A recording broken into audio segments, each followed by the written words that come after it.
Where are 1% of American adults? Oh, I imagine we could find out, couldn't we? We could use Google Earth, because some of them are quite big. There's one. He's got his own postcode. 1% of the population, which is, what's the population? It's about 300 million, isn't it? So you're talking about between 2.5 and 3 million, say? Jail. Yes. G for jail. English spelling of jail, of course, but it is G for jail. Really, that many people? 3 million people are locked up? Well, 2.3, which is 1 in every 99.1 adults. All of those guys there are innocent as well, because they all were arrested for having switchblades, but they've all only got one arm. Well spotted.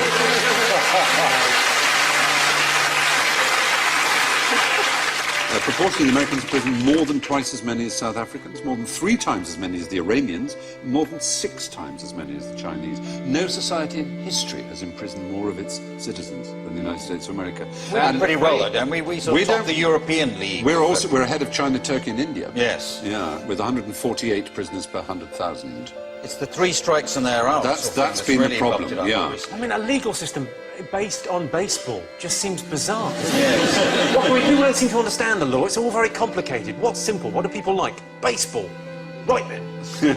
Here's the rule. 3 strikes and you're out, yeah. Mental. What it means is if the first 2 strikes, the first 2 crimes you're convicted of are serious enough, the third one, no matter how trivial, will get a life sentence, 25 years or more. So, for example, Leandro Andrade is serving 2 consecutive 25-year terms for shoplifting 9 videotapes.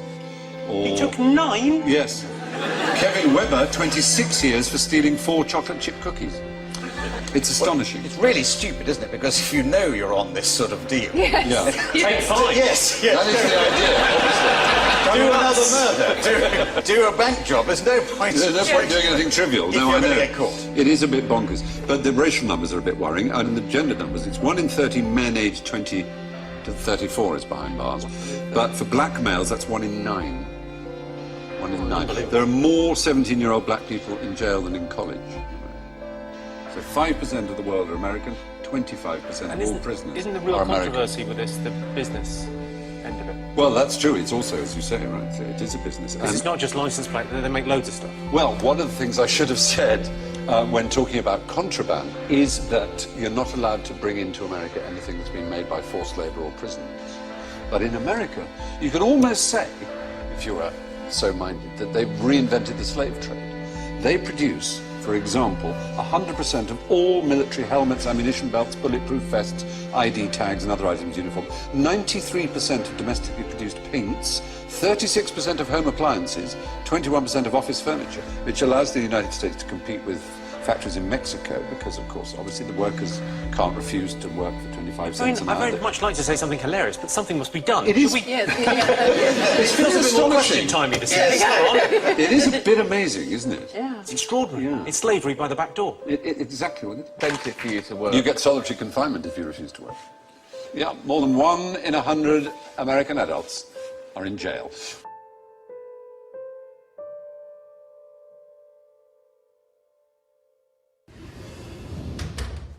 Have you heard this idea about the Robin Hood bankers' tax? Yes. It's a sweet little idea, taxing the banks to help the poor, but I don't think it'll work. It's very complicated and would be very tough on the banking sector. Which has just been given billions of pounds of taxpayers' money to keep it going. Well, yeah, of course. And is still paying itself billions of pounds in bonuses. Yes. So the tax is a charge on all bank transactions that don't include members of the public. Bonds, derivatives, currency, speculative stuff. Is that right? Yeah, something like that. Very complex. So the bankers would give how much from each deal they do? 25%? Well, no, not that much. 10%? No. 5%? No, not 5. More or less? Slightly less. What, 1%? Not quite. Half of 1%? No. 1/10%? No. Half of that. They give around 0.05% of every deal. Yeah, that's about right. And sometimes it'd be even less. That doesn't sound like a lot to most people. No. I can see that. And how much would it raise to help people at home and abroad? Oh, a fair amount, I believe. £1 million a year. No, more than that. 100 million pounds? More. 500 million pounds? Well, £1 billion? no, it's slightly more than that, I'm told. £10 billion? More. £50 billion? Yeah, that sounds about right. In fact, I believe it's likely to be more than £100 billion. Could be double that. Could be more than double. Yeah, possibly. Right. So let me get this clear. A tiny tax on the banks could raise billions of pounds every year to help save lives in the poorest countries, fund crucial action against climate change around the world, and help avoid cuts to crucial public services in this country. Gosh. Well, yeah. That is about the, some of it. I don't know. Perhaps it's, quite a good idea.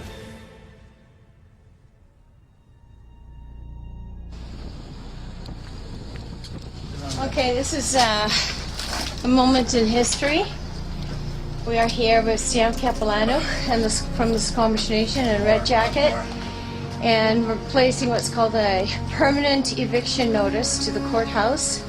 Red Jacket is from Turtle Island. Sam Capilano is the Esclavage Nation. The permanent eviction notice is placed here because the Queen and the bankers are trespassing on his sovereign territory. This is tax-free territory. This is sovereign. Capilano, you've got some words to say here? This is part of the Esclavage Nation. It has been. My grandfather told me that when they first came, they separated, divide and conquer with the idea. Now this is known as another nation, but I know it's our land, so I'm not afraid to stand up anywhere and tell anybody. Red Jacket, you got a few words? Yeah, I'm Red Jacket. I'd like to tell the people that for 537 years since the two-row wampum belt was put in place, it was total destruction. And if we don't correct these here alterations that our judges in the justice system, so-called justice system, I never heard such a farce in my whole life. 60 years from now, this here earth, there's no changing back. It'll go into another Mars. Total destruction. Don't the judges understand this, or they sleep? Who taught them? What university taught them? Where do they get their education? Don't they know they're on death row? We just finished entering and going through a procedure at the Richmond Provincial Court, and what happened was my name got called out. I didn't correct her, which I was kind of thinking of doing, but then I thought, okay, I'm just going to present myself as who I am standing in front of her, because she seemed actually quite like a nice judge. So when she said,